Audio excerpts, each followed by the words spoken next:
Tahukah anak-anak apa itu alkohol? Nah, tentunya alkohol sangat familiar sekali di telinga kita. Pada kesempatan kali ini kita akan membahas tentang apa itu alkohol. Nah, ternyata alkohol itu ada yang beracun, ada yang tidak beracun. Dari mana alkohol itu didapat dan bagaimana cara membuatnya? Selanjutnya, marilah kita simak penjelasan kali ini.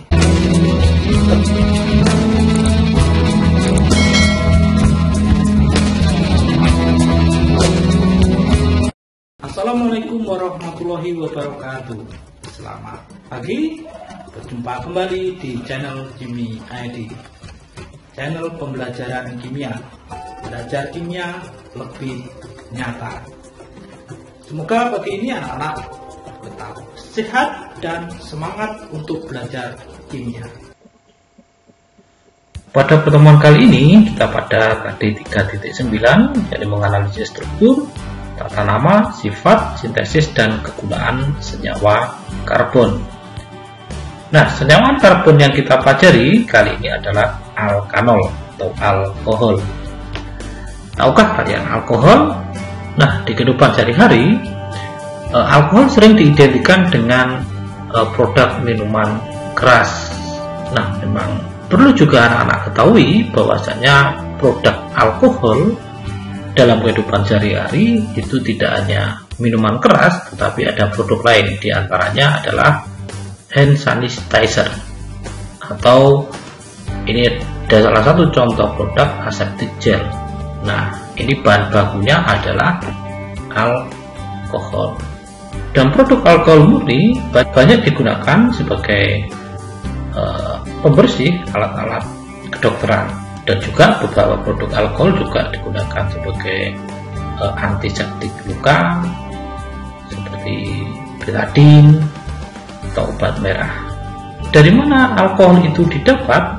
Ini ada beberapa sumber alkohol yang bisa kita temui di kehidupan sehari-hari, misalnya pada fermentasi ketan dan singkong, atau pada tape ketan dan tape singkong.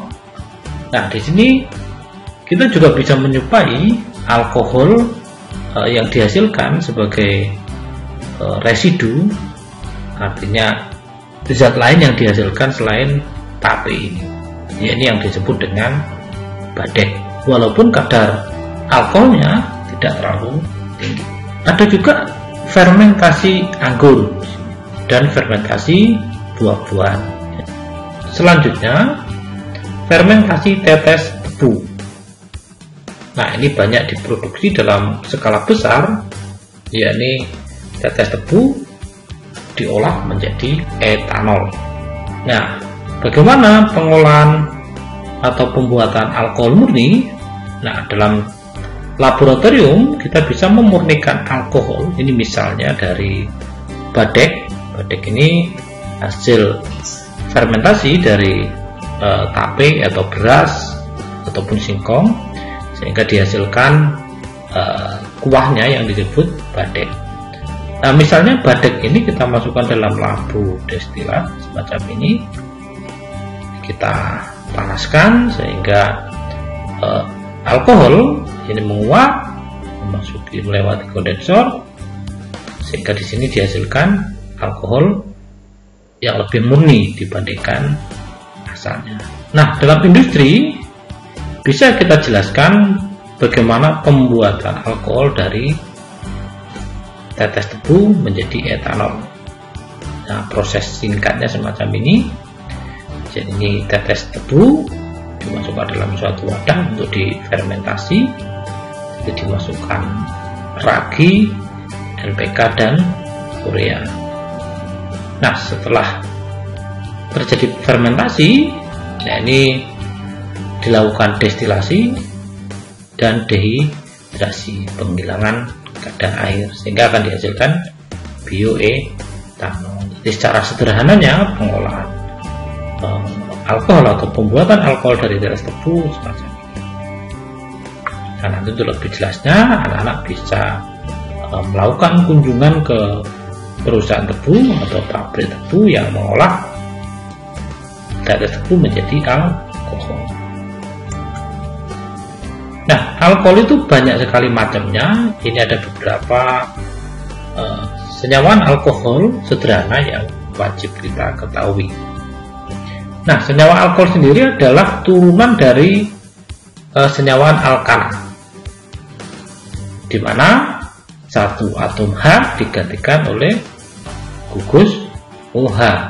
Misalnya semacam ini CH4, satu atom H-nya digantikan menjadi CH3OH, di mana untuk penamaannya yang sebelumnya ini metana ini menjadi metanol, C26 etana ini menjadi etanol, 3 propanol, butanol, pentanol, heksanol, hetanol, oktanol, monanol, dan dekanol. Jadi huruf A nya diganti ol. Nah, coba perhatikan pada tata nama alkohol. Nah, di sini ada 3 macam jenis alkohol. Ada alkohol primer, ada alkohol sekunder, dan ada alkohol tersier. Kita lihat perbedaannya.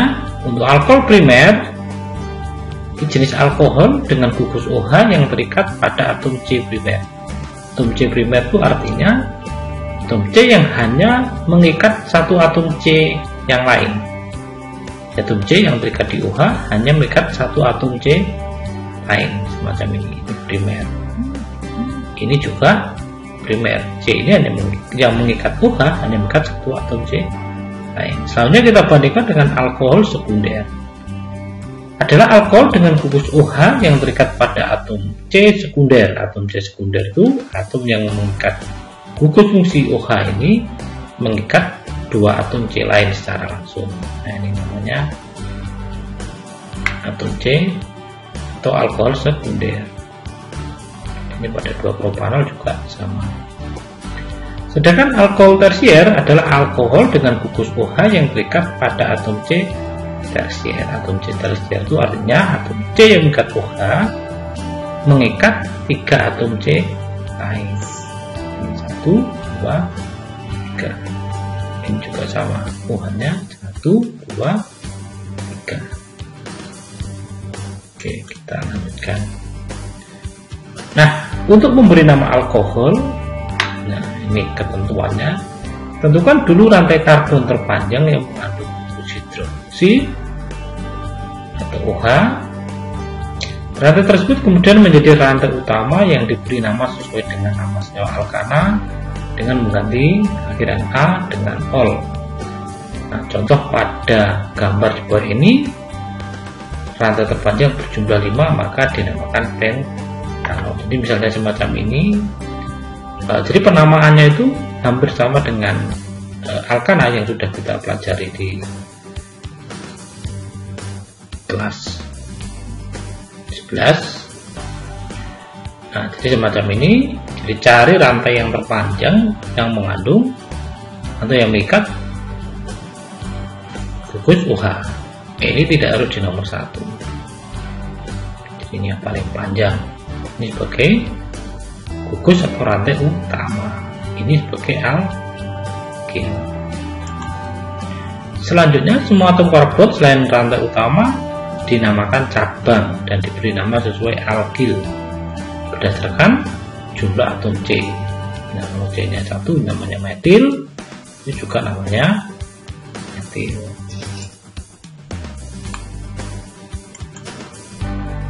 Selanjutnya, rantai utama harus diberi nomor dari ujung yang paling dekat dengan gugus OH. Jadi nomornya dimulai dari gugus yang paling dekat dengan OH. Jadi misalnya di sini ada alkil, kalau misalnya dari bawah ini 1, 2, ini ada alkil, ada cabang, sini 1. Jadi penomorannya dari atas ini 1, 2, 3, 4, 5. Kemudian nomor cabang nama alkil untuk pemberian namanya, nomor gugus OH, nama rantai utama. Jadi diberi nama ini alkilnya dulu, ini metil nomor 1, 2, 3, 4. Ini nomor 3 dan nomor 4. 3,4 di metil, 2-pentanol. 2-nya ini karena ini OH-nya 3 DJ nomor 2. Nomor 5. Jika kemudian ada lebih dari satu huruf OH pada satu molekul yang sama atau polihidroksil alkohol, maka gunakan akhiran diol untuk 2 gugus OH, diol untuk 3 gugus OH, dan seterusnya. Tapi perlu diingat, akhiran A pada senyawa alkananya masih dipakai. Misalnya 4 atom C butana diol. Jadi semacam ini 1, 2, 3, 4, 5, 6. Nah, nanti 6 ini adalah heksa. Ini terletak di nomor 2, ini terletak nomor 4, heksa diol. Ini cabangnya metil, kemudian etil. Nah, sesuai huruf abjad, etil dulu yang dituliskan. Ini di nomor 4, 1, 2, 3, 4. Ini nomor 3. Hanya dituliskan 4 etil, 3 metil. Jadi tidak dituliskan 3 metil, 4 etil. Kenapa? Karena ini abjad, ada huruf E, ada huruf M. E sama M duluan E. Oke, selanjutnya kita sifat fisik alkohol. Nah, ada 2, ada titik didih dan ada kelarutan alkohol dalam 100 gram air. Nah, metanol. Nah, metanol ini mempunyai mR32 dan titik didihnya ini 65 derajat Celcius. Jadi pada suhu 65 ini sudah mendidih. Kelarutan dalam air sangat larut, mudah larut. Misalnya adalah etanol. Nah, titik didihnya 78 derajat Celcius. Ini larut baik dalam air. Misalnya propanol ini 98 derajat Celcius, kelarutan baik dalam air. Ini mendekati titik didih air. Nah, butanol ini 118. Ini titik didihnya lebih tinggi dibandingkan air. Kelarutan cukup baik, tetapi tidak sebaik metanol, etanol ataupun propanol. Sedangkan pentanol ini titik didihnya 138, jauh di atas titik didih air. Halnya nanti ketika heksanol, pentanol sampai dekanol atau semakin kompleks senyawanya, titik didihnya juga semakin tinggi. Nah, untuk sifat kimia alkohol bisa kita lihat di sini. Dehidrasi alkohol. Dehidrasi atau pelepasan air biasanya terjadi apabila asam sulfat pekat berlebih dicampur dalam alkohol dengan dipanaskan pada suhu hingga 180 derajat Celcius. Gugus hidroksil akan terlepas dan atom hidrogen dari karbon terdekat juga terlepas dan membantu senyawa alkana. Perhatikan contohnya semacam ini. Jadi adalah etanol, jika tabungan H2SO4 pekat. Nah, ini mengalami dehidrasi, jadi pelepasan air, sehingga dari senyawa tunggal semacam ini ikatannya menjadi melepas OH dan melepas satu atom H, sehingga ini menjadi senyawa alkena dengan buah. Pada keadaan lain, dengan penambahan sedikit asam sulfat pekat dan pemanasan dilakukan pada suhu 140 derajat, akan menghasilkan ether. Ada 2 molekul alkohol yang terlibat dalam reaksi ini. Alkohol pertama melepaskan gugus hidroksi dan alkohol kedua melepaskan atom hidrogen. Jadi ini, nah ini terlepas, ini juga terlepas, sehingga bentuk ini atom yang dilepas membentuk menjadi air. Ini namanya dehidrasi alkohol, jadi pelepasan air. Nah, selanjutnya adalah oksidasi alkohol. Reaksi oksidasi alkohol bisa menghasilkan senyawa aldehid, asam karboksilat, ataupun keton, tergantung jenis alkohol dan beberapa kali dioksidasi. Skemanya seperti berikut. Jadi alkohol itu kalau dioksidasi akan menjadi aldehid. Aldehid kalau dioksidasi menjadi asam karboksilat. Nah, contohnya ini adalah cuka, ini alkohol, ini formalin.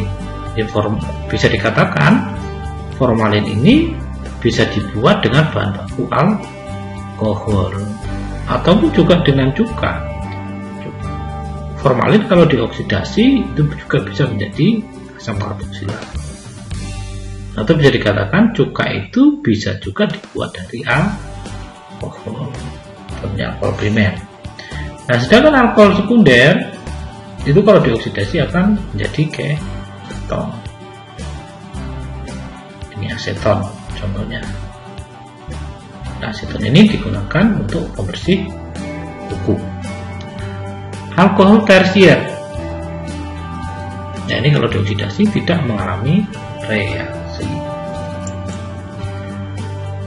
Nah, ini ada beberapa reaksi alkohol dengan natrium dan kalium.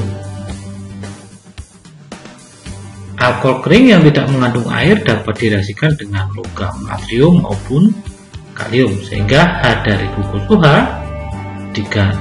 digantikan dengan logam tersebut sehingga terbentuk Na alkoholat. Nah, seperti ini. Jadi senyawa ini alkil, senyawa alkohol direaksikan dengan natrium sehingga akan mengikat natrium dengan melepaskan atom H sehingga menjadi ini. Ini contoh senyawanya, etanol misalnya direaksikan dengan natrium. Nah, ini akan melepas dua atom H-nya sehingga bentuk H2 semacam ini. Jadi alkohol tersebut jika terdapat air maka akan kembali menjadi alkohol dan natrium hidroksida semacam ini.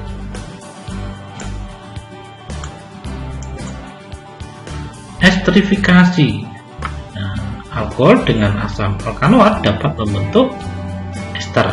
Reaksi ini disebut dengan reaksi esterifikasi. Jadi senyawa asam karboksilat ini kalau direaksikan dengan etanol ini akan menghasilkan ester. Nah, ester ini senyawa yang beraroma. Ada beberapa produk ester, misalnya untuk sabun, misalnya pengharum, untuk zat aditif makanan, untuk perasa, jadi seperti esen yang ditambahkan pada makanan, untuk parfum dan untuk perekat. Beberapa kegunaan ester.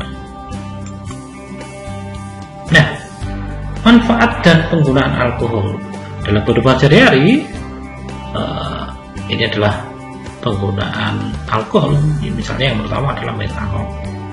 Dalam industri, metanol dapat dibuat menjadi formaldehid yang digunakan untuk mensintesis bahan kimia lain. Metanol digunakan sebagai pelarut dan sebagai bahan bakar bersih. Metanol mungkin mempunyai kegunaan baru dalam bidang pertanian.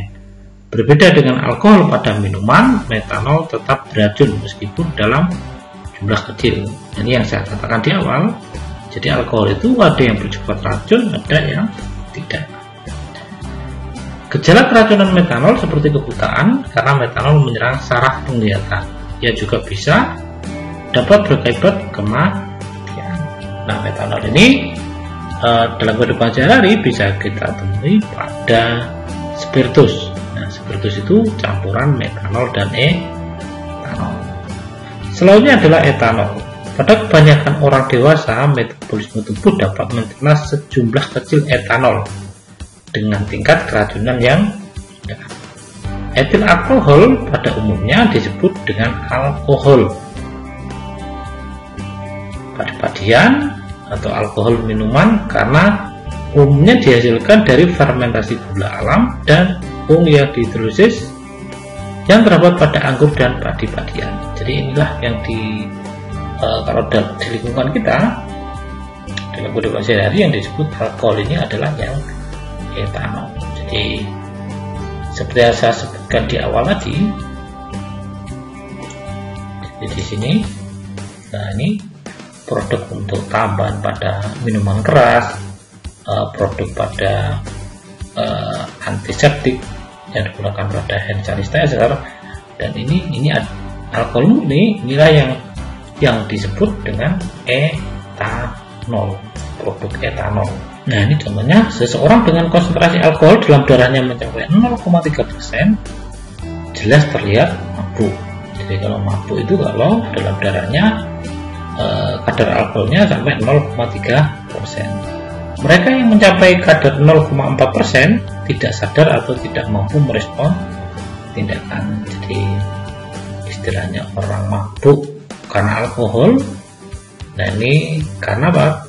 Kadar alkohol di dalam darah ini kalau 0,3 artinya kehilangan kesadaran.